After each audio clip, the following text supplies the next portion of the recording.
Hello, I'm Alex, and welcome back to another week of Keeping Up with the Controversies, the US EPA's official podcast.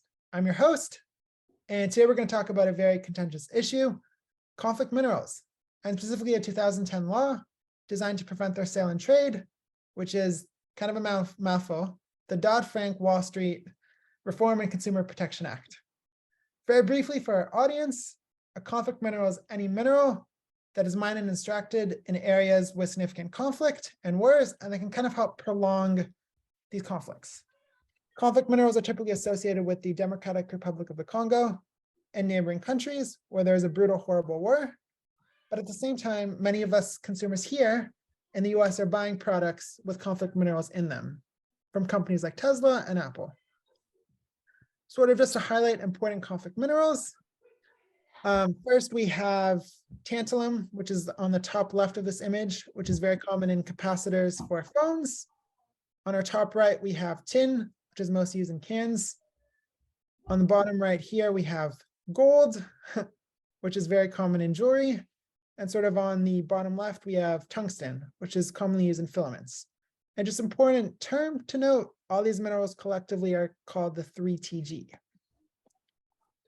And now, kind of to discuss conflict minerals and so much more, let's welcome our panelists. First, we got Serena, a bureaucrat from the US Securities and Exchange Commission who worked on the awesome 2010 law in Congress. Hi, everyone. Happy to be here today. Thanks for having me. Next, we have Andrea, ethical mining CEO of the Newmont Mining Corporation. Hi, everyone. Coming to you from the core shack. And finally, we have Iyesha, an activist and member of the Enough Project, an awesome organization that helps limit the sale and extraction of conflict minerals in the Congo. Hello, this is Iyesha. Nice to meet all of you. And now, Iyesha, I kind of wanted to ask you just a background question. What's kind of happening in the Democratic Republic of the Congo? So these armed groups, including elements of the Congolese army itself, they attack civilians. So they begin by raping women who are highly regarded for their leadership qualities in the Congolese culture. And this has developed a sense of conquering the authority on the local families. And then men are then forced to flee. Children are left alone, and many of these children are then forced into child labor at these mining sites. After these villages have been abandoned, then they are being exploited for economic benefits. So not only does the illegal mining operations and trade of conflict minerals damage the environment, but also contribute to instability, violence, displacement of people, and severe human rights abuses. Wow. Now I wanted to kind of ask from our other panelists about the 2010 law and kind of what it does to affect conflict minerals. So I think I can start here. So the Dodd-Frank Wall Street Reform and Consumer Protection Act is a US federal law. It was enacted in 2010 in July after the Great Recession. And so the entire act is a large overhaul and reorganizing of the entire financial regulatory system. But what we care about is Section 1502. And that's a provision that tries to reduce the mining of conflict minerals in the Eastern DRC. And that's where conflict centers around the illegal exploitation of minerals to purchase arms and fuel violence. But as you can see from the image we have up, many different minerals are mined across the country. So it is rather decentralized and it's hard to regulate for that reason. And they are so prominent geographically that, as you can see from the different colored circles on the map, that it has sustained conflict for a long amount of time. So this provision requires all of the companies in the US stock market to trace their minerals, and particularly the 3TG, in their supply chain and then publicly declare whether they have origins in conflict so that consumers can purchase responsibly. And the law fulfills a responsibility that we have as the US federal government and as an international trading partner to signal intolerance to wrongfully sourced natural resources that do all of the terrible things that Iyesha has already talked about. I believe that the fundamental issue with the production of conflict minerals will never be resolved from an outsider's perspective. However, we may mitigate some of the violence and forced labor by setting higher production standards within our own nation. The Dodd-Frank Reform and Protection Act influences mining companies' production supply chain. Meeting with ethical mining protocols and maintaining complete transparency throughout trades will set us aside from other leading mining companies and attract investors. With higher investments flowing into American mining companies, we can increase production and provide an ethical source of these much needed minerals, such as gold, at a global scale. Another thing I was kind of wondering about is what impacts has this specific law had on people on the ground, like at a much more local scale? So I think, unfortunately, as a mining company, there's not really much we can do to end these wars. Central Africa is extremely rich in all these 3TG minerals, and their continued extraction is inevitable. Right here, we have a geological map of Africa. And as you can see, Central Africa has the most going on. The different colors represent the different lithologies.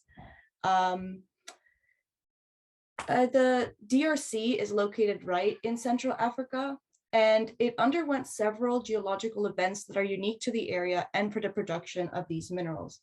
The Dodd-Frank may not end the root of violence, but it may slow down production and mitigate other areas of abuse, such as the lack of water available for local consumption. Large amounts of water in the mining process drains local supply and disrupts the natural hydraulic cycle. Not only does it affect the local population, but it also affects the fragile ecosystem. Not to mention that these illegal mining operations have close to no environmental standards, so they pollute the atmosphere as a result of unregulated smelting, the biosphere as a result of land degradation, and the lithosphere as a result of sloppy extraction. So taking up on our Mine CEO's topic of how these illegal mining operations have close to no environmental standards, this can affect the miners who are put under constant pressure and violence to work under these dangerous working conditions without proper equipment. Long-term inhaling of these dust particles may lead to respiratory complications such as albertosis and silicosis. There are also risks of cancers, poisoning, and even organ damages due to the exposure of radioactive and heavy metal exposures. The Dodd-Frank Act may loosen the economic benefits of these armed groups to a certain extent. However, significant changes regarding the security of the civilians of the Eastern DRC need to be taken into consideration, and legal action should be taken against these armed groups who engage in forced child labor and raping women. It is also important to validate and recognize conflict-free mines and implement procedures for the miners at these sites by getting them proper safety equipment along with safety training. Yeah, so sort of echoing what's already been said, obviously this act isn't an ultimate solution for conflict, being that the link between the conflict and minerals is not the root cause of violence in the first place. It's political and economic grievances, it's land disputes that have a lot of historical ties that are not going to go away because of this law. And armed groups also have other means of supplying weapons besides mining conflict minerals. So the violence would continue, even if this act had some impact like we spoke about. And this law also has some oversights in it. So if you look into the details, it effectively creates an embargo on the 3 Ts, but not necessarily on gold because it's much easier to smuggle. And so what we've seen is that a lot of conflicts have turned to unregulated gold mines and looting civilians in order to get gold for trade to buy arms. And often this is worse. There's more violence, but also unregulated mines are worse for the environment because they lack close monitoring and supervision. So all of the harms that Iyesha and Andrea talked about continue to happen, and sometimes they happen at a larger scale than before we passed this law. Thank you for a great discussion. And now just for our audience back home, I wanted to kind of just summarize a couple of key points that we talked about from today's episode. First, conflict minerals are everywhere, from our laptops to phones to cars, so definitely watch out. 2, conflict minerals can have huge, devastating impacts on local communities in the Congo and neighboring countries. 3, the 2010 law that we all talked about is kind of a great first step, but definitely more needs to be done. And 4, conflict minerals and mining just generally has huge impacts on Earth and different environmental processes like the water cycle. And now for those still listening and wondering what you can do to kind of help us out and deal with conflict minerals, definitely post messages on social media, get the word out there, try to support transparent companies like Intel, and definitely donate to the Enough Project where Iyesha works. What an amazing organization.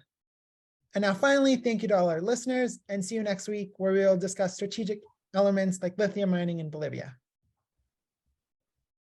Thanks, everyone. It was good Thank you. speaking with you all. Thank you, everyone.